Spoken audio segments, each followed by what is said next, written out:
Assalamualaikum warahmatullahi wabarakatuh. Apa kabar pemirsa 1000 kisah yang dirahmati Allah? Semoga Allah Subhanahu wa Ta'ala senantiasa melimpahkan rahmat dan karunia-Nya kepada kita semua. Amin ya Rabbal Alamin. Pada kesempatan kali ini, 1000 kisah akan membagikan sebuah kisah yang menarik, yaitu tentang seorang kakek tua bernama Kakek Ahmad yang diusir oleh anak-anaknya, kemudian pergi ke hutan dan menemukan serta merawat seekor anak harimau putih yang terluka akibat perburuan liar. Setelah tumbuh besar, harimau itu menjadi teman sejati si kakek. Namun, saat Kakek Ahmad meninggal dunia, sesuatu yang menyedihkan terjadi, membuat siapapun yang mendengar cerita ini pasti akan meneteskan air mata. Lalu seperti apa kisah selengkapnya? Mari kita simak bersama-sama. Sebelumnya sempatkan menulis sholawat atas Nabi Muhammad SAW di kolom komentar, sebagai bukti dan tanda kecintaan kita kepada beliau. Allahumma sholli ala Sayyidina Muhammad, wa ala ali Sayyidina Muhammad. Kakek Ahmad menghabiskan masa tuanya dengan rasa pilu dan kesepian. Setelah istrinya meninggal, rumah yang dulu penuh canda dan tawa berubah menjadi tempat yang sunyi. Dalam duka yang mendalam, ia dikejutkan oleh perubahan sikap anak-anaknya. Mereka, yang dulu ia besarkan dengan penuh kasih sayang, kini berubah menjadi orang yang hanya memikirkan harta warisan. Hati Kakek Ahmad hancur ketika anak-anaknya memintanya meninggalkan rumahnya sendiri. Dengan langkah gontai, ia pergi tanpa tahu kemana harus menuju. Sejak saat itu, ia menjalani hari-harinya sebagai gelandangan, berpindah dari satu tempat ke tempat lain. Setiap malam, ia tidur di pinggir jalan dengan hanya beralaskan kardus yang ditemukan di tempat sampah. Udara dingin menusuk tubuhnya yang renta, dan hujan sering membuatnya terbangun dengan tubuh basah menggigil. Mencari makanan menjadi tantangan berat. Kadang ia beruntung menemukan sisa makanan di tempat sampah, tetapi lebih sering ia hanya bisa bertahan dengan air keran umum. Tubuh Kakek Ahmad semakin kurus dan lemah. Wajahnya tirus, matanya cekung, menyimpan kesedihan mendalam. Sesekali, dengan malu, ia mengulurkan tangan meminta belas kasihan, tetapi banyak orang mengabaikannya, bahkan memandangnya dengan hina. Selain lapar dan dingin, rasa kesepian adalah penderitaan terbesar Kakek Ahmad. Ia sering duduk termenung, mengenang masa lalu saat ia dan istrinya bersama membesarkan anak-anak mereka. Ia tidak pernah membayangkan akan berakhir seperti ini, dikhianati oleh orang-orang yang paling ia cintai. Hari demi hari, penderitaan Kakek Ahmad semakin berat. Tubuhnya yang sakit tidak mampu bertahan lebih lama. Kadang ia berpikir untuk menyerah, tetapi di hatinya yang rapuh, masih ada sedikit harapan. Ia berharap anak-anaknya akan menyadari kesalahan mereka dan datang mencarinya, memohon maaf, dan membawanya pulang. Namun, harapan itu perlahan memudar seiring waktu. Hingga suatu hari, terpikir olehnya untuk pergi ke hutan. Di sana, ia berharap bisa menemukan buah-buahan atau umbi liar untuk dimakan, mengurangi rasa lapar tanpa perlu mengais sisa makanan. Dengan sisa tenaga yang ada, Kakek Ahmad memutuskan melangkah ke hutan. Meski tubuhnya lemah, ia merasa mungkin akan menemukan sedikit kedamaian di tempat yang jauh dari hiruk-pikuk desa. Setibanya di hutan, Kakek Ahmad mulai mencari tempat yang cukup terlindung dari hujan dan angin. Dengan tenaga yang tersisa, ia membangun gubuk kecil dari ranting dan daun-daun yang ditemukannya. Meski sederhana dan jauh dari layak, gubuk itu menjadi tempat berlindung dari dinginnya malam. Kehidupan di hutan memberikan sedikit ketenangan bagi Kakek Ahmad. Tidak ada lagi manusia yang mencaci atau memandangnya dengan sinis. Hanya suara alam yang menemani kesendiriannya. Ia bertahan hidup dengan memakan buah liar dan umbi yang digali dari tanah, meski tidak mudah. Suatu hari, saat sedang mencari kayu bakar, Kakek Ahmad mendengar suara rintihan lemah dari arah semak-semak. Dengan rasa penasaran, ia mengikuti suara itu dan menemukan seekor anak harimau putih yang terluka. Luka-luka di tubuhnya tampak jelas, dan ia tergeletak lemah di samping bangkai induknya, yang sepertinya tewas akibat perburuan liar. Hati Kakek Ahmad terenyuh melihat pemandangan itu. Anak harimau kecil itu mengingatkannya pada dirinya sendiri, sendirian dan kehilangan tempat bergantung. Dengan penuh hati-hati, ia menggendong anak harimau itu ke gubuknya. Di sana, Kakek Ahmad merawat luka-lukanya dengan bahan-bahan alami yang ia temukan di hutan. Hari demi hari, ia memberi makan anak harimau itu dengan sisa makanan yang dimilikinya, membelai lembut, dan berbicara padanya seperti seorang teman. Kedekatan mereka tumbuh, memberikan kehangatan yang telah lama hilang dari hidup Kakek Ahmad. Anak harimau itu pun tampak merasa aman bersama Kakek Ahmad, seolah menemukan pelindung baru. Kehadiran anak harimau itu memberi arti baru bagi hidup Kakek Ahmad. Ia tidak lagi merasa sepenuhnya sendirian. Setiap kali melihat harimau kecil itu tertidur di sampingnya, hatinya yang beku perlahan mencair. Ia bahkan mengajarinya berburu dan menjaga diri, meski hidup mereka sederhana dan penuh perjuangan. Waktu berlalu, dan anak harimau putih itu tumbuh dengan cepat. Tubuhnya menjadi besar, bahkan lebih besar daripada harimau lainnya. Bulu putihnya berkilau indah, dan mata birunya memancarkan kesan magis. Suatu sore, saat matahari hampir terbenam, kakek Ahmad duduk di samping harimau putih itu. Ia membuka hatinya, menceritakan kisah hidupnya yang penuh luka, bagaimana anak-anak yang dulu ia besarkan dengan kasih kini tega mengusirnya demi harta warisan. Harimau itu mendengarkan dengan saksama, matanya memancarkan kesedihan dan amarah. Bagi harimau itu, kakek Ahmad adalah segalanya, sosok yang menyelamatkan dan merawatnya dengan kasih sayang. Mendengar kisah pilu tersebut, harimau itu merasa hatinya tersayat-sayat. Ia tidak habis pikir bagaimana manusia bisa begitu kejam, terutama kepada seseorang yang begitu baik seperti kakek Ahmad. Harimau putih itu merasa bahwa kakek Ahmad tidak pantas diperlakukan seperti itu. Ia bertekad untuk selalu melindungi dan menemani kakek Ahmad, apapun yang terjadi. Meski merasa lega setelah menceritakan beban hatinya, kakek Ahmad tetap diliputi kesedihan. Ia sering bertanya pada dirinya sendiri, apa salahnya hingga anak-anaknya berubah menjadi begitu dingin dan serakah. Setiap kali kakek Ahmad menangis, harimau itu mendekat, memberikan kehangatan dengan bulu putihnya yang lembut.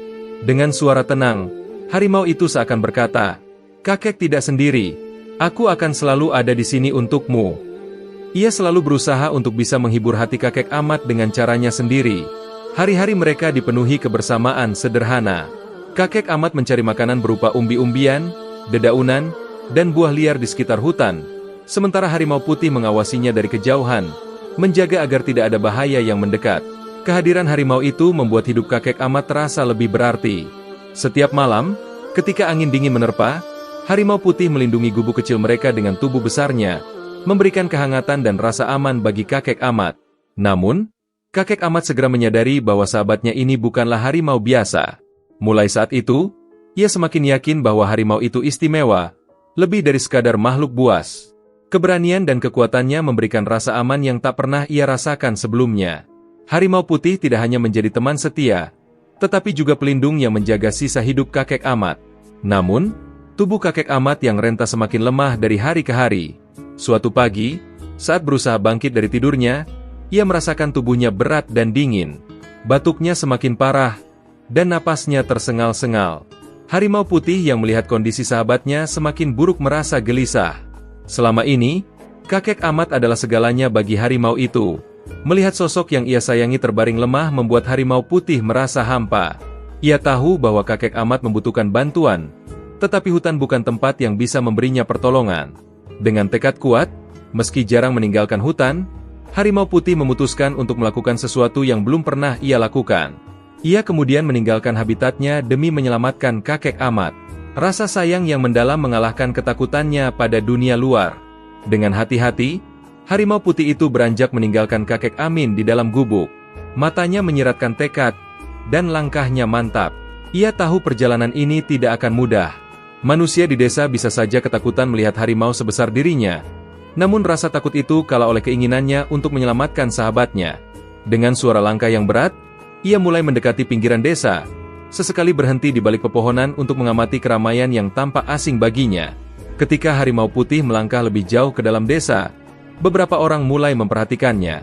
Ada yang menjerit ketakutan dan melarikan diri, sementara yang lain terdiam, tak percaya dengan apa yang mereka lihat.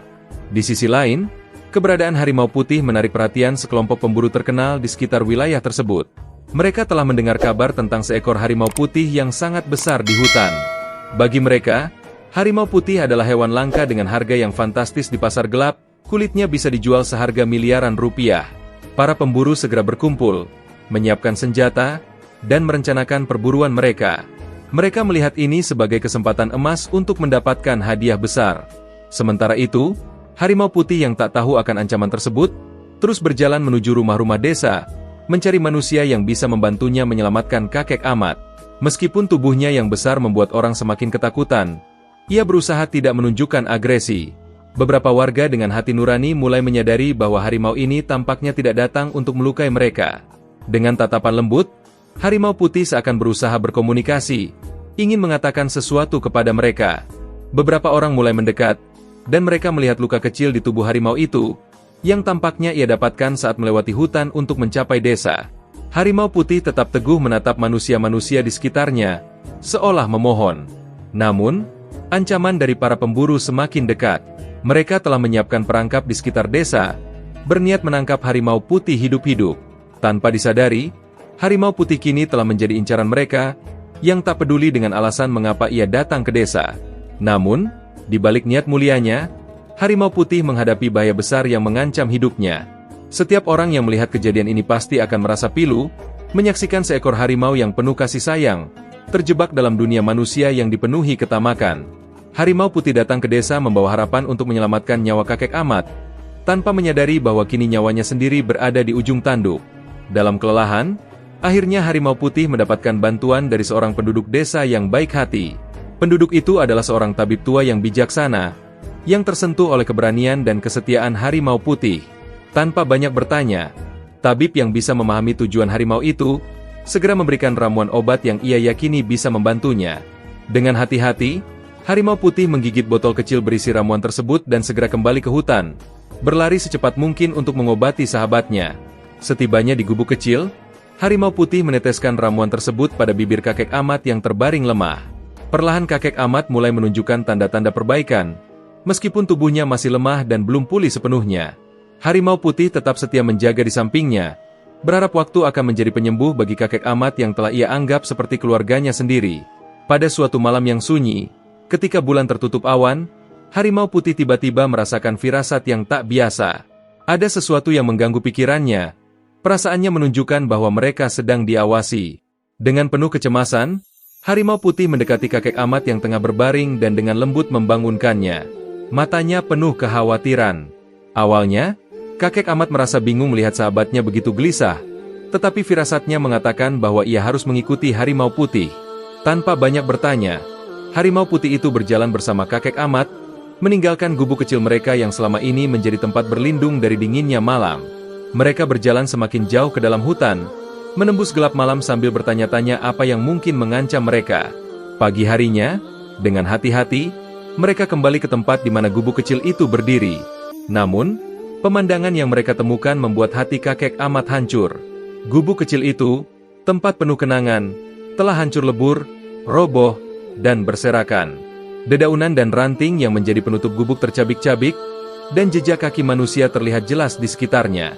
Kakek Ahmad berlutut di atas tanah, memandangi puing-puing gubuk itu dengan hati yang penuh kesedihan dan kekecewaan. Ia menatap harimau putih di sisinya, menyadari bahwa sahabatnya yang setia ini telah menyelamatkannya dari ancaman yang belum ia pahami. Namun, siapa yang tega menghancurkan tempat tinggal mereka di tengah hutan ini? Ketika kakek Ahmad melihat lebih dekat, ia menyadari bahwa jejak kaki itu adalah jejak manusia, dan bukan sembarang manusia, melainkan para pemburu. Namun, ada sesuatu yang ganjil di sana. Di antara jejak kaki itu, ia melihat potongan kain yang dikenalnya, sesuatu yang membuat darahnya berdesir. Potongan kain itu adalah milik salah satu anaknya. Dengan hati yang penuh luka, kakek Ahmad menyadari bahwa para pemburu yang berusaha menangkap harimau putih, tak lain adalah anak-anaknya sendiri. Kakek Ahmad terdiam, tenggelam dalam kenyataan pahit bahwa darah dagingnya sendiri telah berubah menjadi serigala yang serakah dan kejam. Air mata mulai mengalir di wajahnya, dan ia merasa terhianati. Bukan hanya sebagai ayah, tetapi sebagai manusia yang selalu mempercayai kebaikan. Harimau putih yang ada di sampingnya seolah mengerti kesedihan kakek Ahmad. Ia mendekatkan tubuh besarnya pada kakek Ahmad, memberi kehangatan dan perlindungan dalam keheningan hutan yang terasa semakin dingin dan sunyi.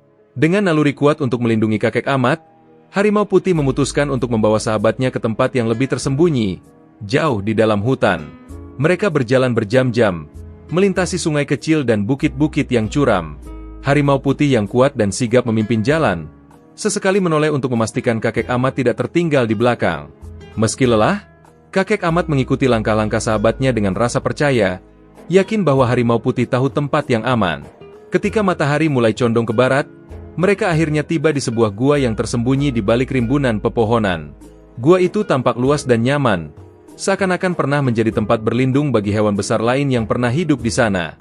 Saat mereka masuk ke dalam gua, harimau putih segera mengitari ruangan, memeriksa setiap sudutnya dengan waspada, memastikan tidak ada ancaman.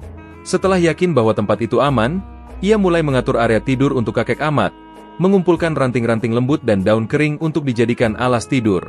Harimau putih bahkan membersihkan bagian dalam gua dari batu-batu tajam, menciptakan tempat perlindungan yang nyaman bagi kakek Ahmad.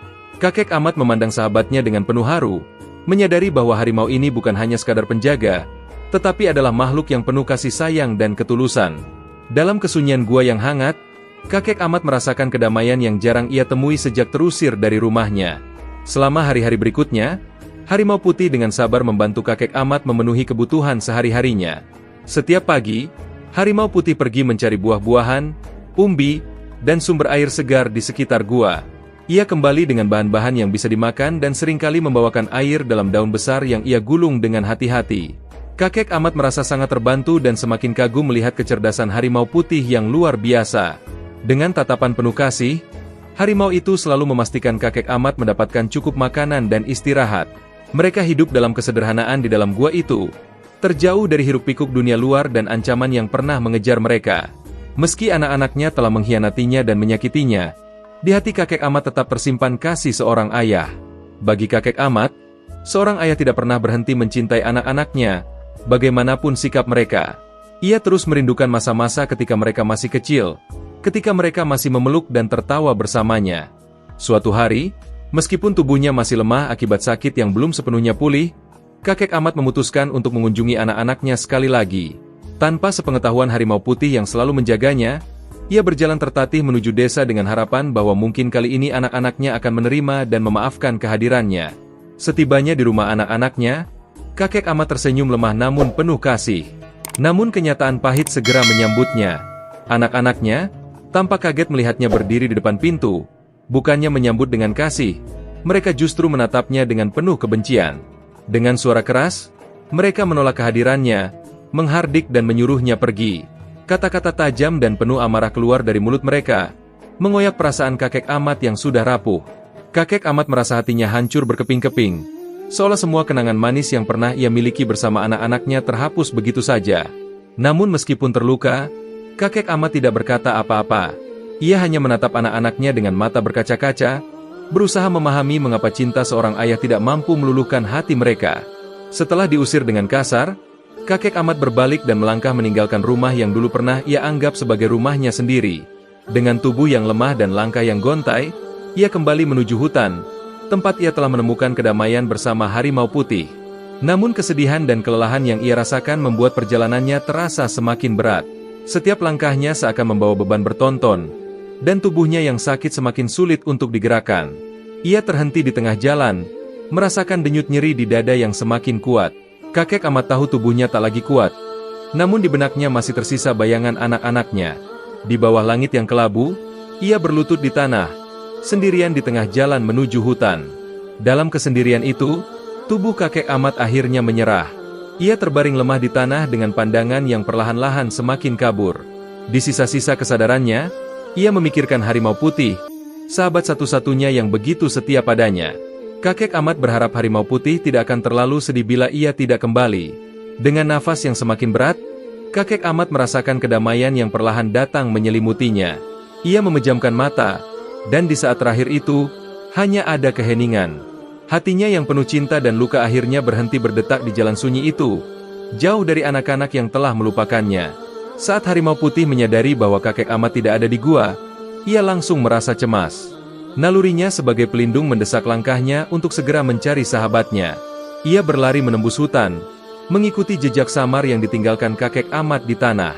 Kegelisahannya semakin dalam seiring dengan malam yang semakin pekat, hingga akhirnya ia menemukan sosok kakek Ahmad yang terbaring tak bergerak di tengah jalan. Harimau putih hanya bisa duduk di sampingnya, menatap tubuh kakek Ahmad dengan tatapan hampa yang penuh duka. Dengan lembut, ia menggesekkan kepalanya pada sisi tubuh sahabatnya, berharap ada keajaiban yang membuat kakek Ahmad terbangun. Namun kakek Ahmad tetap diam, tak lagi bernapas. Hanya kesunyian malam yang menjadi saksi bisu kepergian seorang kakek yang penuh cinta dalam duka yang mendalam. Harimau putih akhirnya menggali lubang di bawah pohon besar yang menjadi tempat peristirahatan terakhir bagi kakek Ahmad. Dengan hati-hati, ia menguburkan tubuh sahabatnya, menutupi kakek Ahmad dengan tanah dan dedaunan, memberikan penghormatan terakhir. Harimau putih duduk di samping makam sederhana itu untuk waktu yang lama, membiarkan air matanya jatuh dalam kesunyian malam. Namun di balik kesedihannya yang dalam, harimau putih merasakan kemarahan yang perlahan membara. Ia tahu anak-anak kakek Ahmad telah menorehkan luka yang tak termaafkan pada sahabatnya. Dengan tekad kuat, harimau putih beranjak, memutuskan untuk pergi ke desa, berniat memberikan pelajaran kepada mereka yang telah menghancurkan hidup kakek Ahmad. Dengan langkah tegas, harimau putih memasuki desa di bawah kegelapan malam. Penduduk yang melihat sosoknya berlari ketakutan, bersembunyi di dalam rumah-rumah mereka. Namun harimau putih tidak peduli pada ketakutan mereka. Satu-satunya tujuan di benaknya adalah menemui anak-anak kakek Ahmad dan membalas perlakuan kejam mereka. Sayangnya, anak-anak kakek Ahmad yang telah berubah menjadi pemburu tanpa hati sudah siap menyambut kedatangan harimau putih dengan perangkap, senjata, dan jaring yang mereka persiapkan. Mereka segera menyerang harimau putih begitu melihat sosoknya mendekat. Meskipun harimau putih berusaha melawan, jumlah mereka terlalu banyak, dan ia akhirnya terjerat dalam perangkap mereka yang kejam. Ketika harimau putih terjatuh dan tak bisa bergerak, para pemburu itu segera memasukkannya ke dalam kerangkeng besi yang kokoh. Harimau putih hanya bisa mengaum dalam jeritan kemarahan dan kesedihan, tetapi jaring yang kuat dan kerangkeng baja itu mengekangnya dengan rapat. Dari dalam kerangkengnya, harimau putih melihat wajah anak-anak kakek Ahmad yang dengan sinis menatapnya, menunggu pembeli dari pasar gelap datang untuk membeli kulit dan tubuhnya yang dianggap sangat berharga. Mereka tidak merasakan sedikitpun penyesalan, seolah-olah mereka benar-benar telah melupakan cinta seorang ayah yang pernah mengorbankan segalanya untuk mereka. Dalam keheningan kerangkeng itu, harimau putih hanya bisa merenungi nasibnya yang tragis, di mana cinta yang ia berikan kepada kakek Ahmad harus berakhir dalam kegelapan yang penuh dengan kebencian manusia. Para penduduk desa yang mendengar auman harimau putih tak berani mendekat, tetapi dalam hati mereka tersentuh dan merasakan pilu. Mereka tahu bahwa harimau ini bukanlah binatang buas biasa. Ia adalah makhluk yang memiliki hati yang setia, yang telah kehilangan segalanya hanya karena keserakahan manusia. Harimau putih kini hanya bisa menunggu. Air mata yang tak terelakkan menunggu takdir yang diputuskan oleh tangan-tangan jahat yang bahkan pernah dicintai oleh sahabatnya, kakek Ahmad. Beberapa hari setelah harimau putih ditangkap, datanglah seorang pembeli dari pasar gelap yang kaya dan berkuasa. Anak-anak kakek Ahmad dengan senyum penuh keserakahan menyambut pembeli itu, siap menegosiasikan harga yang sangat tinggi. Namun sang pembeli, dengan tatapan dingin, meminta mereka untuk mengeluarkan harimau putih dari kerangkeng, ingin memeriksa barang yang hendak ia beli. Ketika harimau putih dikeluarkan, pembeli itu mengamati binatang besar itu dengan cermat. Dalam keheningan yang mencekam, tiba-tiba pembeli itu mengatakan bahwa ia tidak jadi membeli harimau putih tersebut, karena kondisi kesehatan harimau yang terlihat buruk akibat stres dan luka. Ia bahkan menuntut anak-anak kakek Ahmad untuk membayar ganti rugi atas perjalanan dan waktu yang ia sia-siakan. Tanpa ada pilihan lain, mereka harus membayar jumlah besar dari tabungan yang selama ini mereka kumpulkan untuk hidup mewah. Setelah pembeli tersebut pergi, keadaan semakin buruk. Mereka tidak hanya kehilangan uang, tetapi berita tentang tindakan kejam mereka terhadap harimau putih mulai tersebar luas. Penduduk desa yang sebelumnya takut mulai mengutuk perbuatan anak-anak kakek Ahmad. Banyak dari mereka yang merasa kasihan pada kakek Ahmad. Perekonomian mereka yang bergantung pada perdagangan dan dukungan penduduk desa mulai merosot. Orang-orang berhenti berurusan dengan mereka, memandang rendah setiap anggota keluarga itu satu persatu. Bisnis mereka mengalami kerugian, dan hutang menumpuk tanpa ampun. Karma pun datang dengan lebih kejam. Di tengah kekacauan ekonomi yang semakin mencekik, anak tertua yang paling serakah mulai jatuh sakit. Penyakit misterius membuatnya kehilangan tenaga. Namun tidak ada tabib yang mau menolong, karena mereka sudah muak dengan kebusukan keluarga itu. Sementara itu, anak yang lainnya kehilangan rumahnya karena tumpukan hutang yang tak terbayar. Harapan mereka untuk hidup nyaman mulai terkikis, digantikan oleh penderitaan yang pernah mereka timpakan pada ayah mereka dan harimau putih. Mereka mulai menyadari bahwa keserakahan mereka tak mendatangkan kebahagiaan, melainkan menghancurkan hidup mereka sendiri. Namun penyesalan mereka sudah terlambat. Di tengah penderitaan mereka, terdengar kabar bahwa harimau putih telah dibebaskan oleh seorang tabib tua yang pernah melihat kesetiaan harimau tersebut pada kakek Ahmad. Tabib itu, yang menaruh simpati pada harimau putih dan kisah pilunya, membantunya kembali ke hutan untuk hidup bebas. Harimau putih akhirnya menemukan kedamaian, jauh dari manusia yang serakah dan kejam. Ia kembali ke hutan dengan mengenang sahabatnya, kakek Ahmad, dan hidup dalam kesunyian yang damai, tanpa perlu mengkhawatirkan ancaman anak-anak kakek Ahmad yang telah jatuh dalam kesengsaraan mereka sendiri. Setiap orang di desa mendengar kisah ini dan merasa puas melihat balasan yang diterima oleh anak-anak kakek Ahmad. Mereka yang pernah menyaksikan kebusukan mereka merasa keadilan telah ditegakkan, dan para penduduk menganggap semua itu sebagai karma yang pantas. Anak-anak kakek amat kini hidup terasing dan terpuruk, dihantui rasa bersalah yang mendalam dan kesepian yang tak tertahankan. Mereka tidak hanya kehilangan harta, tetapi juga dihantui kenangan akan ayah mereka yang setia dan cinta yang tak lagi bisa mereka rasakan. Mereka dibiarkan dalam kehancuran, sementara harimau putih melanjutkan hidupnya dengan kenangan hangat tentang satu-satunya manusia yang pernah mencintainya tanpa pamrih. Pemirsa 1000 kisah yang dirahmati Allah, terima kasih sudah menonton video ini. Semoga kita semua bisa mengambil hikmah dan pelajaran dari kisah ini. Jangan lupa bantu dukung channel ini dengan like, subscribe dan share video ini supaya channel ini bisa bermanfaat untuk banyak orang. Wassalamualaikum warahmatullahi wabarakatuh.